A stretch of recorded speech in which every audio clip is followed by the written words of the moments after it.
그 남중국해는 네. 아시아에서 제일 넓고 중요하고 큰 해양이에요. 그래서 남중국해가 중국한테 떨어진다는 거는 이거는 패권 전쟁이 끝났다는 거예요.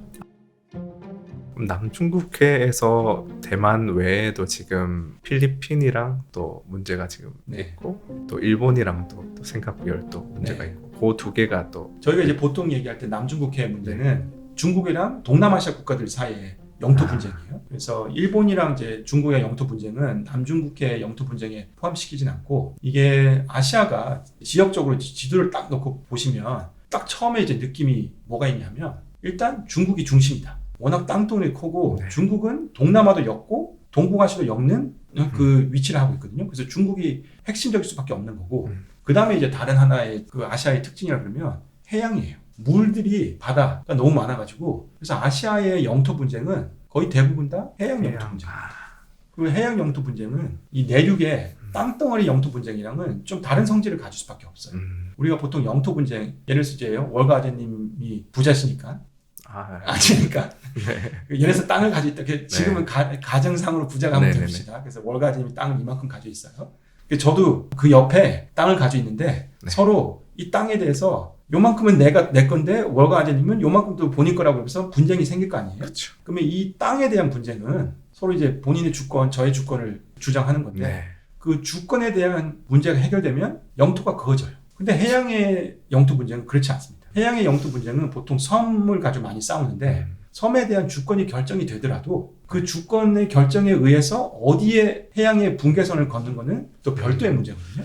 베타 수역이랑 이런 국제법이 있는데 그거랑 별도로 이제 서로 싸우는 건가요? 그렇죠. 주권의 문제는 별도로기 때문에. 그래서 이제 중국이랑 일본, 우리도 네. 마찬가지로 일본이랑 한국이 이제 해양 영토 분쟁 가지고 다투고 있잖아요. 네. 그래서 그 영토 분쟁에 대한 주권을 어떻게 결정이 나더라도 그 다음에 그 영토 주권에 대한 결정이 난 거를 토대로 해양의 경계선을 따로 그어야 돼요. 그리고 이 경계선을 긋는 거에 대해서는 또 국제법상 원칙이 살짝 다른 원칙이 적용되고, 어떻게 보면 이제 땅덩어리에 대한 분쟁보다 해양의 분쟁은 좀 더 복잡할 수밖에 없죠. 보니까 중국이 막 인공섬 만들고 막 그렇게 하는 것도 들었거든요. 동남아시아 영토 분쟁, 해양 영토 분쟁, 여기 이제 두 가지 이슈가 있을 수밖에 없고, 그 하나는 주권 문제고 다른 하나는 경계선을 어떻게 긋느냐 하는 문제인 거고, 여기에 또 더 복잡하게 자원 문제도 좀 얽혀 있기도 하고, 그것보다 더 중요한 거는 동남아시아 남중국해가 한중일 입장에서는 무역의 네. 핵심지고 특히 자원이 들어오는 핵심지거든요. 항상 동남아를 거쳐가지고 남중국해를 거쳐서 중동에서 석유가 들어오게 되고, 우리나라 뭐 일본 90% 이상의 석유가 중국도 마찬가지지만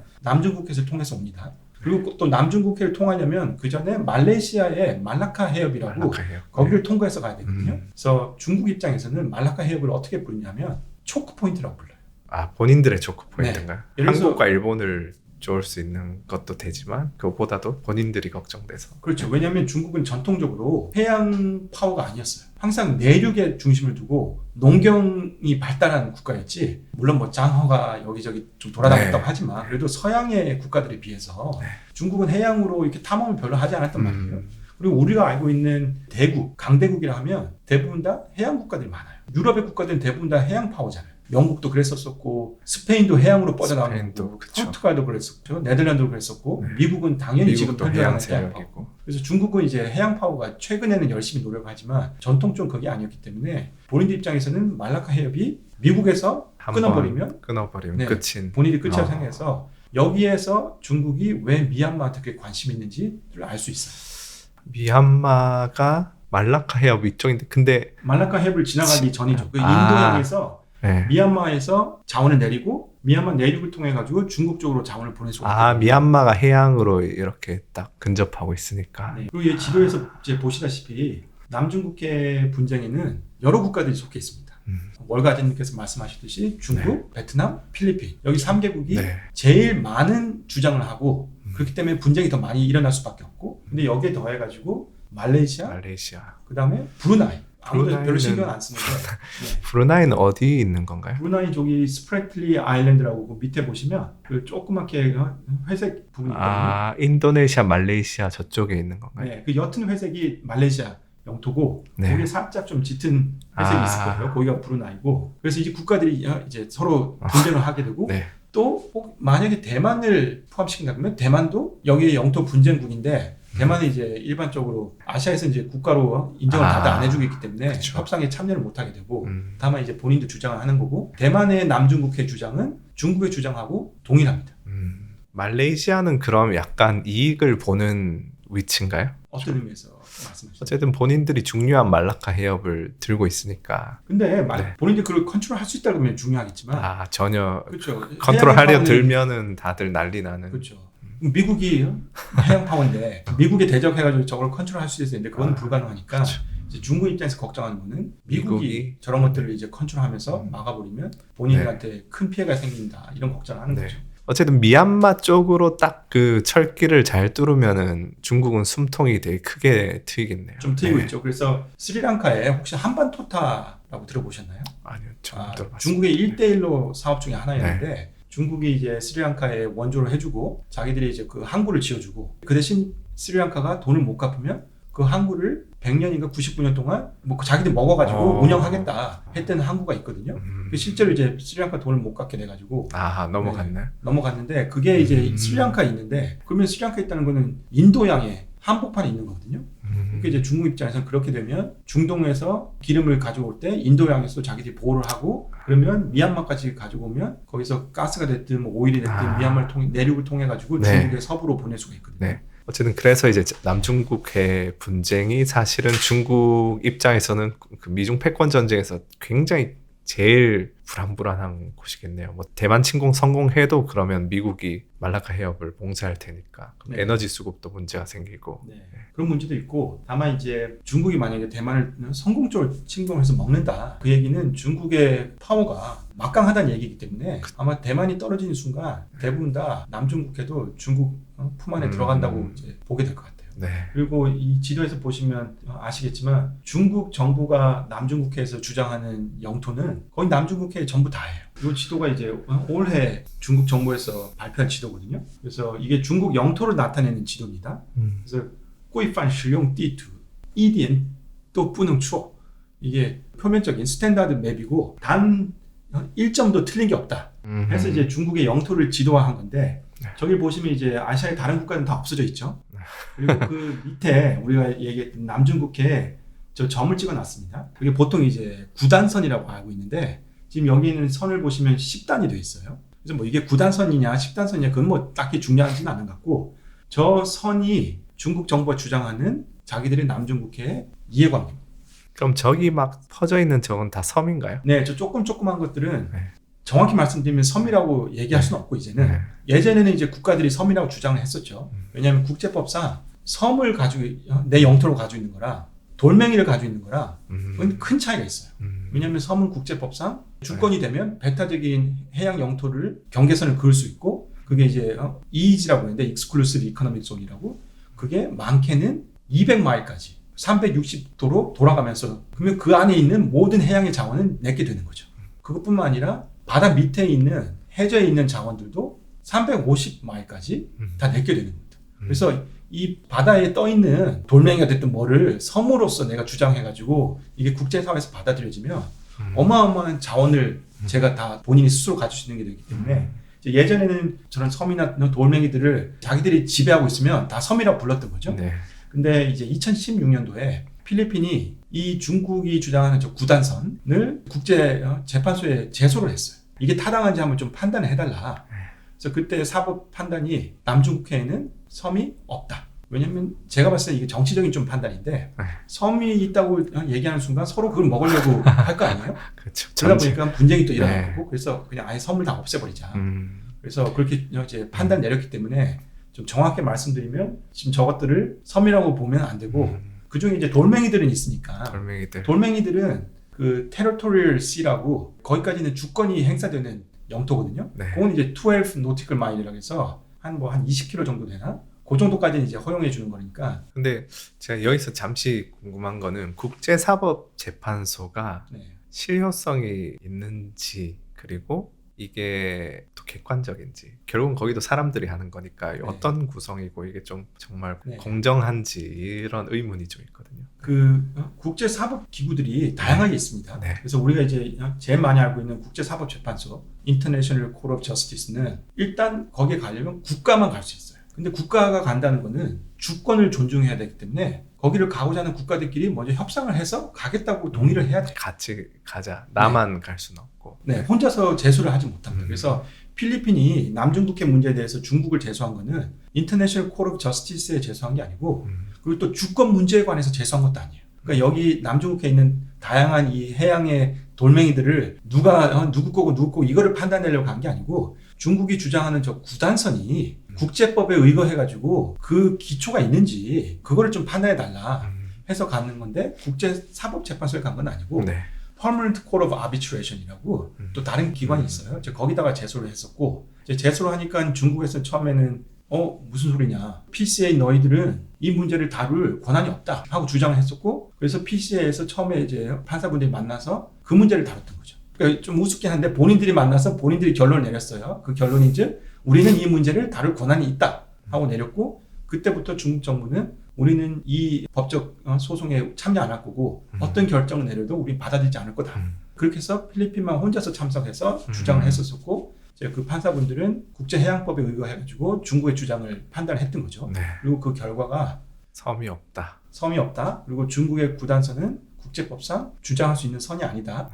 그 다음에 좀 더 좀 컨트로버시한 판단을 내렸던 게 중국이 남중국해에서 하는 일련의 행위들은 필리핀의 베타 해양 수역을 침범하는 행위가 있었다 하고 얘기를 했는데 요거는 살짝 주권 주장에 맞물려 들어갈 수밖에 없는 판단이어서 네. 저는 개인적으로 Permanent Court of Arbitration에서 본인한테 주어진 그 선 넘었다. 선을 좀 넘은 게 아닌가. 그건 사법재판소에서 해야 되는데. 네, 그건 중국이 동의를 해줘야지. 아. 왜냐하면 이게 주권에 대해서 영향을 미칠 수 있는 판단이기 때문에 결정이기 때문에 주권에 대한 거기까지는 판단을 없었는데. 네, 서로 합의를 봐야 되는 거거든요. 그럼 그쪽에서 좀 중국에 감정적으로 안 좋다고 생각할 수 있나요?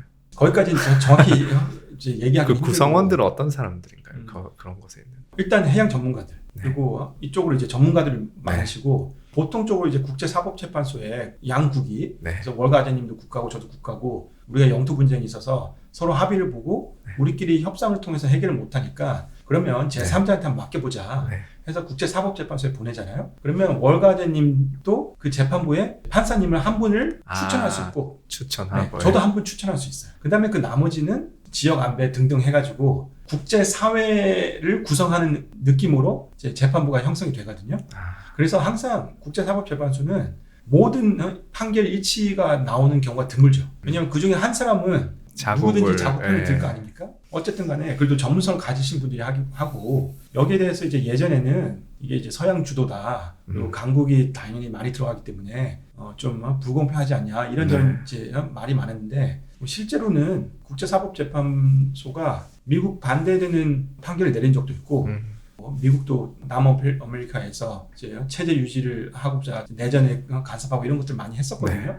이제 거기에 대해서 미국의 행동에 대해서 이제 저는 위법이다 하는 판단도 네. 한 적이 있기 때문에 우리가 생각하는 만큼 그렇게 편견적이고 강대국을 위하고 그러진 않는 것 같습니다. IMF 뭐 이런 쪽이랑은 그래도 좀 더 다자 간에 좀 공정성이 좀 확립돼 있는. 그렇게 보는 게 맞는 것 같습니다. 왜냐하면 IMF 같은 경우에는 거기에 기금을 그쵸, 지원하는 돈 것만큼 네. 투표 그 권한이 주어지잖아요. 네. 그러다 보니까 이제 미국 같은 경우는 비토 파워가 있는 거고 다른 국가들은 비토 파워는 없으니까 네. 근본적으로 이제 미국이 다 컨트롤한다고 봐야 되는 거죠.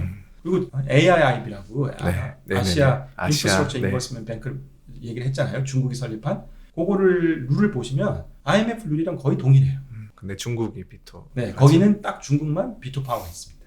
그래서 어쨌든 남중국해 분쟁이 어쨌든 결국 미중 패권 전쟁이 격화되면서 좀 더 심화될 가능성이 있다고 봐야 되겠죠. 네, 지금 벌써 심화되고 있죠. 그래서 네.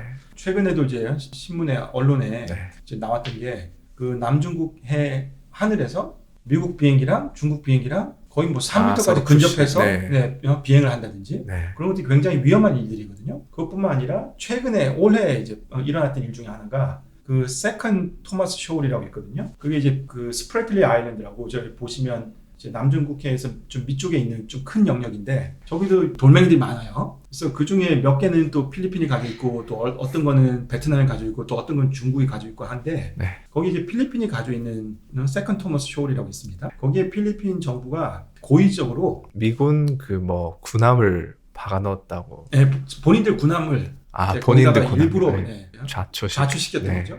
그래서 거기 이제 필리핀 군인들이 상주하면서 본인의 그 돌덩이를 지키고 있는 거죠. 그래서 그러다 보니까 그 사람들도 밥을 먹고 물을 마시고 해야 되잖아요. 그래서 필리핀 정부에서 이제 그거를 자원을 공급하려고 했었을 때 중국 쪽에서 막았어요. 그래서 그것 때문에 이제 중국이랑 필리핀이랑 문제가 된 적이 있었거든요. 박아 넣은 거는 어쨌든 그 필리핀이랑 미국도 상호 방위 조약이 있어서 군함이 공격받으면 미국이 참전해야 돼서 그렇다고 본 것 같은데 맞나요? 네, 뭐 아예 틀린 네. 얘기는 아니고 다만 이제 그런 작은 이슈 때문에 네. 미국이 중국이랑 네. 무력 충돌을 하고 싶어하진 않는데 네. 이게 이제 미중 관계가 좋았을 때는 미국이 이 남중국해 문제에 있어서 이제 원칙적인 입장만 고수했어요. 평화적으로 분쟁을 해결해라. 미국은 주권에서 아무것도 할 얘기 없으니까 그러면 항해의 자유를 보장해라. 이제 그 원칙을 중요시 여겼던 거고 네. 이게 이제 미중 관계가 틀어짐 시작한 후부터는 미국 정부가 이제 트럼프 정부 때 거의 말기에 남중국해에 대해서 본인들이 새로운 정책을 냈어요. 그 정책인즉 2016년도에 그 Permanent Court of Arbitration 그 판결문을 자기가 최대한 이게 논리적으로 맞는 때까지 푸시하고 이거를 자기들이 이행하겠다. 근데 국제관계에서 제일 문제 중에 하나가 네. 사법재판부를 가든 어디 가든 판결을 받았어요. 근데 이거를 집행할 수 있는 권한이 아무도 없는 거예요. 이걸 집행하려고 하면 무력이 있어야 되는데 아니 뭐 유엔이 됐든 아세안이라는 지역기구가 됐든 뭐가 됐든 이걸 집행할 수가 없거든요. 그럼 집행하자면 일반적으로 상대방이 아까 봤듯이 월가제님은 저랑 판결을 받아 갔어요. 네. 그 월가제님이 이겼어. 근데 제가 말을 안 듣고 내가 더 힘이 세다고 이걸 이제 판결문을 무시해버려. 그럼 월가제님은 힘이 약하기 때문에 저한테 뭐 불평을 할지 몰라도 이거를 집행을 하려고 하기는 힘들단 말이에요. 그래서 지금 딱 그 상황인데 이게 미중 관계가 틀어지는 상황에서 미국이 정식적으로 얘기하면 집행한다고 얘기는 못하지만 현실적으로 이제 집행을 하려고 하는 거죠. 그래서 그래 이제 구단선은 국제법상 의미가 없으니까 얼마든지 항해의 자유가 있고 그러다 충돌이 일어나면 어쩔 수 없는 거고 그건 다 중국 탓이다. 네. 그래서 그전에는 미국이 남중국해에서 그렇게 활동을 많이 안 했는데 지금은 활동을 늘어가고 있고 그렇기 때문에 중국이랑 마찰이 더 빚어지려고 그러고 미국의 활동을 넓혀가니까 그전에 중국이랑 대립을 했던 좀 힘이 없었던 필리핀이나 베트남 같은 경우도 어깨가 으쌰으쌰 되는 거죠. 큰 형님 뒤에 딱 이렇게 네, 붙어가지고 자기들도 그렇죠. 네, 그래서 필리핀도 중국을 향해서 남중국해 분쟁에 있어서 큰 목소리를 내는 거고 베트남도 최근에 미국이랑 좀 더 관계가 돈독해지는 이유가 본인들의 현실적인 문제는 중국이랑 마찰이 더 현실적이고 더 중요하기 때문에 이 체제가 다르고 과거에 베트남 전쟁이나 어떤 그 힘든 과거가 있음에도 미국한테 좀 더 다가가가지고 관계를 돈독하게 해야지 자기들의 입지가 중국을 향해서 더 커지지 않을까 하고서 그런 움직임이 최근에 많이 있었어요. 네, 그럼 남중국해 문제들도 뭔가 이대로 좀 해결하려고 하는데 국제법상으로 어쨌든 중국이 계속해서 뭐 모든 부분에 있어서 사법재판소를 이제 믿지 않으니까 어떤 식으로 이걸 좀 해결할 수가 있을까요? 네. 그래서 지금 이제 분쟁이 격화되는 건 다들 원치 않고 특히 이제 동남아시아 국가들은 약소국이기 때문에 그 중국이랑 강대국을 상대로 분쟁화 시키고 싶지 않거든요. 그래서 어떻게든지 해결을 하고 싶은데 지금 당장 해결까지 가는 건 힘드니까 그러면 최소한 덜 싸우게 하자. 그래서 안정을 추구하자. 그런 다음에 서로 만나서 논의도 해보고 해서 서로의 신뢰관계도 돈독하게 한 후에 그 다음에 어느 정도 상황이 만들어지면 그때 가서 어떻게든 해결 방안을 모색하면 되지 않을까 하는 게 전반적인 이제 접근 방법이고 그래가지고 이제 아세안에서 처음으로 만들었던 게 1992년도에 남중국해에서 올바르게 행동해야 될 원칙 같은 걸 만들었어요. Declaration of Code of Conduct라고 그랬는데 남중국해에서 이런 식으로 우리가 이제 행동을 해야 된다 하는 이제 그 합의문을 만들었는데 92년도 합의문은 중국이 사인을 안 했어요. 동남아시아 국가들끼리만 사인한 거기 때문에 네. 중국을 배제한 합의문은 아무 의미가 없잖아요. 그래서 깨달았어요. 중국을 포함시켜야 된다. 그래가지고 2002년도 10년 걸렸습니다. 2002년도에 이제 중국을 포함시켜서 남중국해에서 우리가 이렇게 행동을 해야 된다 하는 합의문을 도출을 했는데 이게 국제관계에서 재밌는 현상인데 합의문을 사인을 했어요. 사인하는 그 합의문에 서로 뭐를 동의했냐면 이 합의문을 우리가 안 지켜도 된다 하는 걸 동의한 거예요. 그러니까 계약을 하면서 우리 서로 이거 계약 파기해도 괜찮아 하는 계약서를 맺은 거예요. 그래서 이게 이제 non-binding agreement라고 그랬는데 그게 이제 2002년도에 그걸 만들어냈습니다. 물론 이제 그만큼 합의문을 도출하는 게 힘들었기 때문에 일단 뭐라도 서로 안 지켜도 되는 약속이라도 합의를 해보자. 하는 게 그나마 좀 낫지 않을까 해서 이제 합의를 했던 거고 그런 안 지켜도 되는 약속을 하자마자 당연히 약속을 안 지켰죠.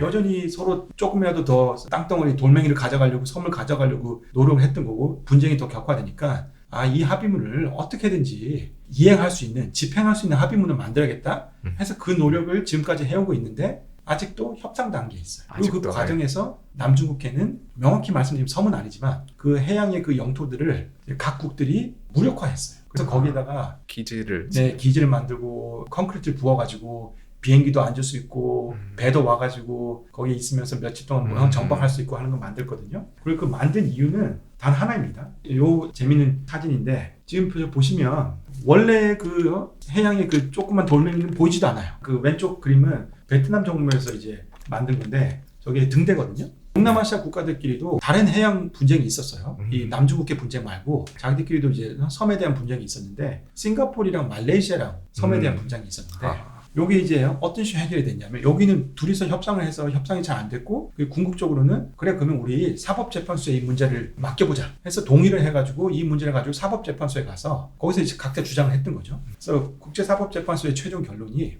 싱가포르이 여기는 이제 섬은 아니고 또 돌멩이 3개인데 제일 큰 돌멩이를 싱가포르한테 줬어요. 그 줬던 이유가 싱가포르 정부가 그 돌멩이에다가 등대를 지었을 때 말레이시아 정부가 불평을 안 하고 말레이시아 어선들도 그 등대 혜택을 받았다.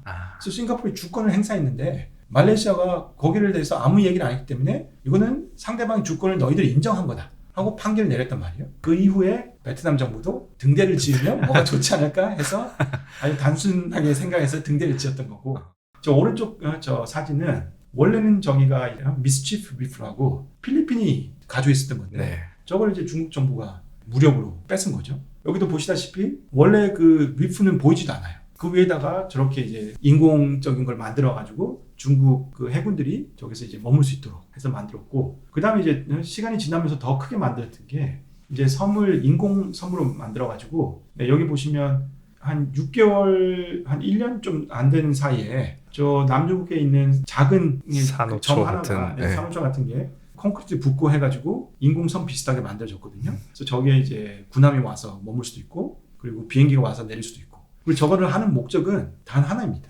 섬으로 만드는 목적도 나의 군사력을 확산시키는 거죠. 그래서 저거는 중국만 하는 게 아니고 베트남도 했었고 말레이시아도 했는데 이게 이제 우리가 초등학생이 막 주먹을 휘두르면 그래 뭐 그러려니 하지만 이게 마이크 타이슨이 주먹을 휘두르면 좀 얘기가 다르잖아요. 베트남하고 말레이시아가 뭐 했던 거는 다들 신경을 안 쓰지만 중국 정부가 저런 일을 하는 거는 대국으로서 위상에 걸맞지도 않고 의미가 많이 달라지고 요게 이제 중국 정부가 지은 건데 엄청 크네요. 예, 요거는 이제 사진을 확대해서 좀 더 커 보이는데 실제로 보시다시피 저기에 배도 지금 와서 정박해 있고 저기에 가면 중국 은행 ATM 기기가 있어서 중국 돈도 인출할 수 있어요. 이런 것들이 다 주권 행사의 예입니다. 이게 정부가 의도적으로 하는 거예요. 의도적으로 주권을 행사하고 있는데 주위에서 이제 항의를 안 하면 내 거다. 네. 지금은 이제 항의는 당연히 하죠. 여기 이 모든 것들이 이제 섬이 아니기 때문에 그리고 그 구단선은 국제법에 의거해서 아무 기초가 없다 하고 판결이 났기 때문에 지금 이렇게 하는 행위는 영토 주권 주장을 한다기보다는 중국 정부가 남중국해에 군사 영향력을 행사하기 위해서 저 섬을 이렇게 만든 거거든요. 요걸 보시면 딱 남중국해에 페러슬 제도, 그 다음에 스프라이틀리 제도에 딱 2개만 고른 거예요. 실제로는 저것보다 중국 정부가 더 시료 지배하고 있는 이제 돌덩어리 많고, 요 딱 2개만 보셔도 작은 동그라미는 뭘 나타내냐면 거기 근처에 지나가는 그 작은 동그라미 원안에 지나가는 다른 배들을 군함을 공격할 수 있는 미사일 레인지예요. 저기 미사일 기지도 이제 배치하면 할 수 있는 거죠. 그다음에 이제 큰 원은 전투기들이 떠가지고 싸울 수 있는 거리인 거예요. 그러니까 딱 저 작은 돌멩이 2개만 지배해가지고 인공섬으로 만들어서 군사를 배치하면 동남아시아 전 지역이 영향권에 들어오게 되는 거죠. 그래서 저거를 우려하기 때문에 또 미국 정부도 저걸 막기 위해서 그리고 어차피 구단선 중국 주장은 국제법에 의거해서 의미가 없기 때문에 우리는 항해의 자유, 다른 국제법에 해서 본인들이 가지고 있는 권한을 이행하겠다 해서 미국은 군사 행동을 하는 거고 그렇기 때문에 중국이랑 미군이랑 좀 마찰이 일어날 수 있는 상황이 최근에 많이 만들어진 이유가 바로 거기에 있습니다. 그럼 지금 중국은 저기 노란색, 보라색 둘 다 지금 있는 건가요? 네, 있습니다. 그리고 실제로 또 지배하고 있는 게 많고 또 그 다음 저 그래프를 한번 보여주시면 요거는 이제 중국 해경이에요. 해경이 실제로 남중국해 돌아다니면서 했던 활동 항로를 지금 표시한 건데 이거 하는 것도 명확하죠. 네. 그리고 왜 해경이 하는지 아십니까? 해군은 이제 주권 밖에서 하는 거고. 네, 정확합니다. 아, 네. 그래서 경찰은 네. 국내 영토를 자기들이 맡아서 하는 거고 군인들은 외세랑 싸우는 거기 때문에 해경이 움직인다는 거는 여기는 우리의 영토다 하는 거를 간접적으로 주장하기 위해서 해경이라고 이름은 붙이는 건데 실제로는 거의 뭐 해군에 준하는 네. 그래도 이런 작은 노력들을 이제 합치면 좀 더 주권 주장이 강해지지 않을까 해서 네. 이런 디테일에도 관심을 두면서 네. 정부가 정책을 집행하긴 합니다. 그럼 이제 남중국해의 이런 갈등들이 우리랑은 좀 상관이 있나요? 어쨌든 뭐 물론 여기서 갈등이 벌어지면 저희의 원유 수급이 막힌다. 그건 중요한데 그 외에도 뭔가 좀 시사점이나 저희 영향이 또 있는 부분이 있을까요? 네, 그 남중국해는 네. 아시아에서 제일 넓고 중요하고 큰 해양이에요. 그리고 미국은 해양 파워였고, 그래서 남중국해가 중국한테 떨어진다는 거는 이거는 패권 전쟁이 끝났다는 거예요. 똑같습니다. 그 얘기. 아시아에서 이미 중국이 압도적이다. 네. 그리고 아시아에서 패권 전쟁이 끝나면 이건 글로벌 패권 전쟁도 끝났다. 그때부터는 끝났다고 봐야 되는 이유가 지금은 전반적으로 국제적으로 힘이 어디서 어디로 움직이냐 보면 예전에 패권이 영국에서 미국을 넘어갔을 때만 해도 서유럽하고 미국, 그러니까 아틀란틱에 힘이 중심적으로 있었어요. 대서양 쪽이 중심에. 네, 대서양 쪽.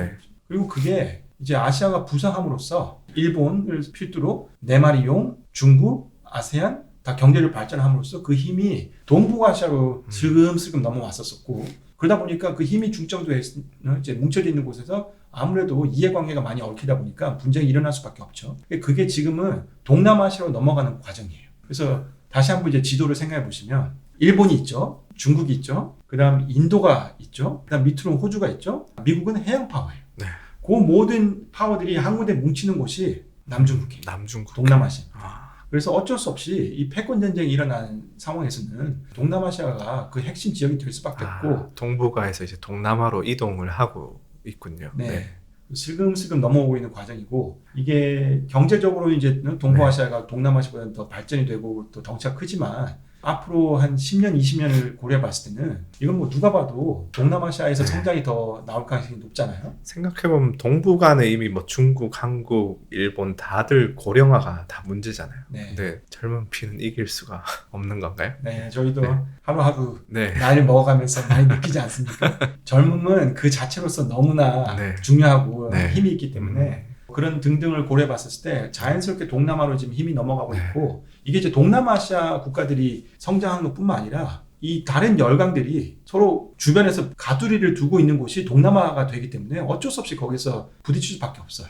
근데 자 보시면 저희가 처음에 아세안을 얘기했을 때 어떻게 얘기했죠? 그 과거의 식민지 그 경험에서 벗어나서 자기들이 독자적으로 약소국들이 뭉쳐가지고 지역사회, 우리 지역 질서를 우리가 한번 주도적으로 만들어보자 하고 시작했던 게 아세안인데 지금 이게 한 바퀴 돌아가지고 다시 모여들고 있는. 네, 열강들이 모여들어가지고 동남아시아에서 패권 전쟁을 하고 분쟁이 일어날 가능성이 높아지고 아세안은 그 과정에서 본인들 목소리가 약화되는 것뿐만 아니라 이 열강들이 서로 동남아시아 국가들을 데려가려고 그 경쟁을 하고 있으니까 우리가 뭉쳐가지고 같이 해보자 그랬는데 행투게더. 근데 지금 열강들이 들어와서 벗어나려고 하니까 잘못한 세퍼레이트가 되겠네 하는 이제 걱정이 동남아시아에 있는 거죠. 그럼 이제 경제적인 부분에서 어쨌든 뭐 저는 개인적으로 궁금한 게 뭐 동남아가 앞으로 어쨌든 이런 지정학적으로 좀 중요해지고 또 인구도 젊고 하니까 앞으로 굉장히 좀 활기찬 어떤 경제 지역이 되지 않을까 싶어서 10년 투자를 하면은